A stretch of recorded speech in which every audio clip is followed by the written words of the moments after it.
I will call this one the Catch-22 of medicine. And I mean that with great respect.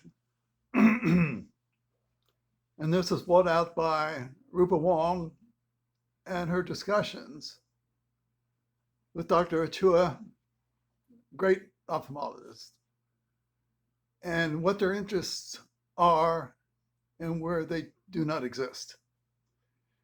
And we always assume that a medical person has an interest in nearsightedness. And that's the biggest mistake you could ever make.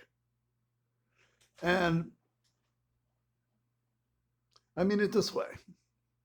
Rupa Wong has the correct answer, which is keep your kids 20 inches off the page and measure their refractive state yourself and keep it positive. However, no one in medical has any interest in doing that. And in the conversations with Rupa Wong, Dr. Chua, great medical doctor. And the thing with medicine is your entire mind. You don't have anything time for anything else. Any thoughts that are outside of medicine, you don't have time for it. And so you understand why there will never be a prevention study. And what Dr. Chua said, he was nearsighted. And apparently about -1, which would make it about 20/60.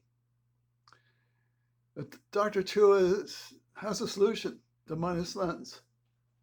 Put the minus lens on, problem solved. So he says, well, that's the only thing I have any interest in. I don't have any interest in long-term prevention. I won't do it.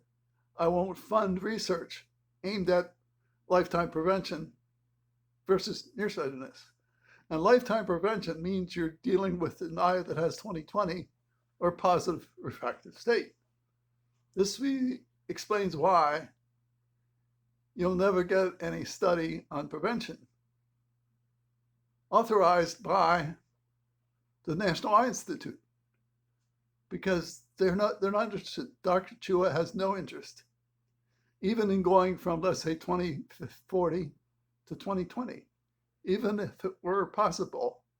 And he's categorically made the decision in his life that it's not possible. But even if it were, he's not interested.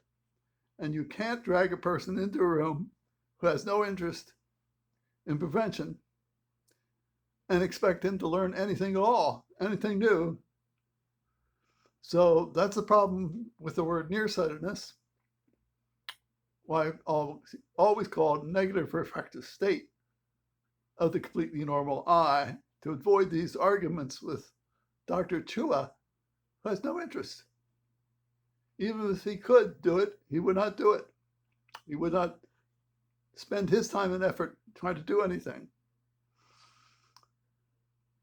So that's ultimately, in college you're isolated, electrical engineering, you're studying control systems until you figure out that evolution designed all eyes as control systems, having refractive states, mostly plus, some minus.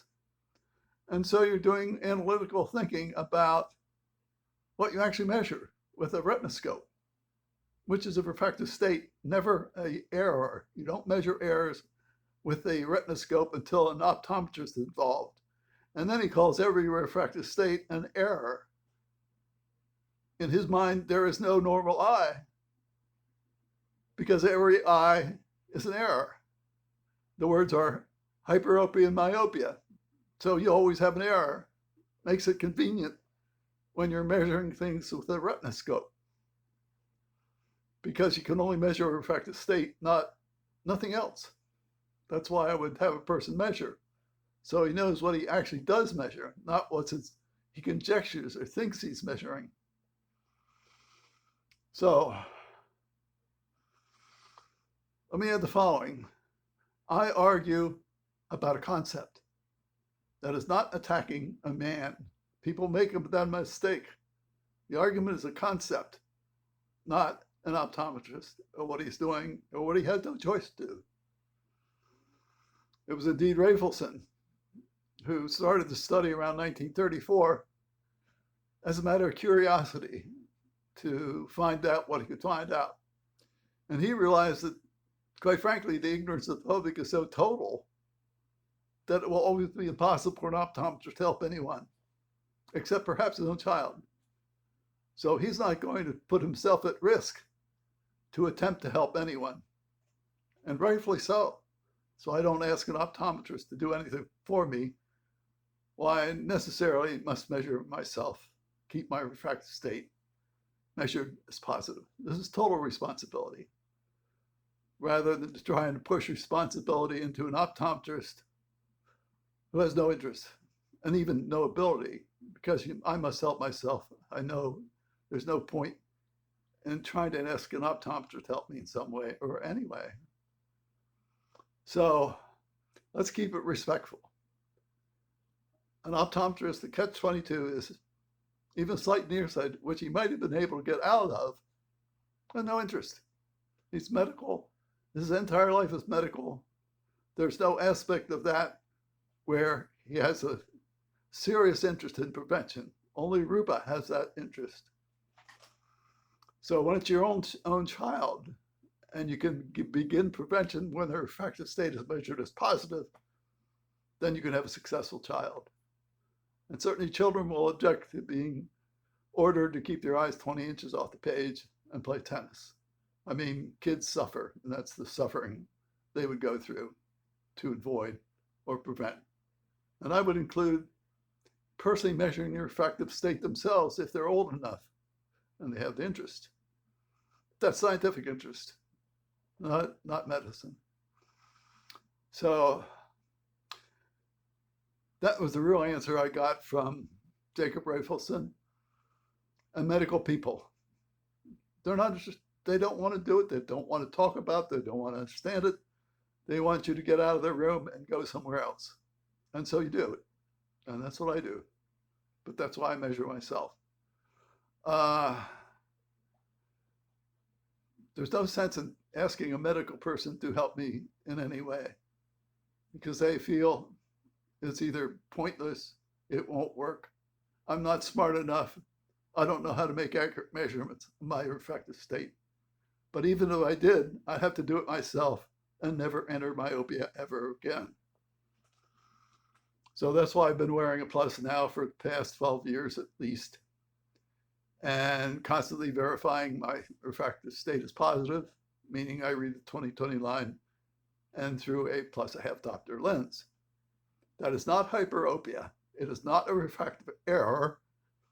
It is a completely normal eye, as it should be, measured by myself personally.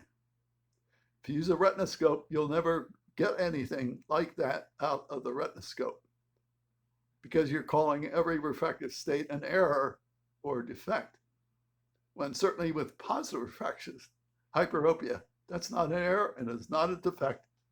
It's a completely normal eye as you actually measure it using Snellen and test lenses. So that's why I would have a person make both measurements so he understands them. And retinoscope measurement is extremely difficult and poorly accuracy. Whereas I make a measurement maybe once a month, just to make sure my refractive state is positive. And so I don't ask anyone medical to help me. I even don't ask them to have any interest at all, because they do not. And the person, Dr. Chua. Could Dr. Chua's children avoid it? Probably not, because they think the only right answer is a minus lens that works instantly, and they don't have to worry about the intellectual ability of the person himself. I hope this clarifies things for you. Certainly, I blame myself for my habits as a child, 100%. There's no point in arguing about that one, because I caused my own myopia, and the minus lens just made it worse. So I don't know how you think about this, but Rupa's help her own children would be a start for anybody who wants prevention while they still have 20/20. Add your own comments, and thank you.